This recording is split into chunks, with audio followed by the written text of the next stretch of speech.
Thanks, John. I'm going to follow up on MJ's question because I didn't hear an answer about the potential suspension of aid. I know that you've repeatedly said that you've talked to the Israelis, that the U.S. talks to them every day about minimizing civilian casualties. But do those talks include laying out any consequences if they do not, including a suspension of aid? I'm not going to get into private diplomatic conversations that we're having with our Israeli counterparts. I will tell you this.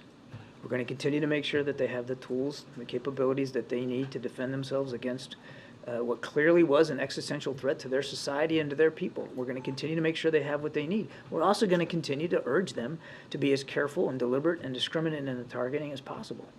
Right.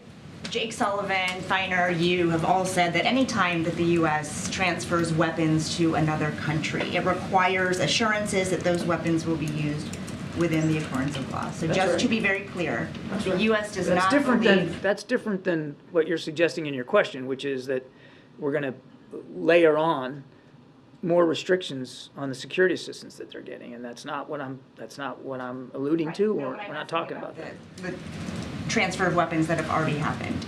Just to be clear, the U.S. has not determined that Israel has violated any of those boundaries.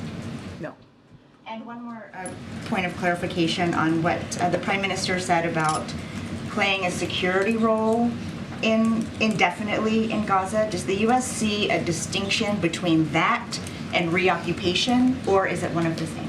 I'll let the Prime Minister speak to his comments and what he meant by indefinite. President Biden's been very clear we don't support a reoccupation of Gaza by the Israeli Defense Forces.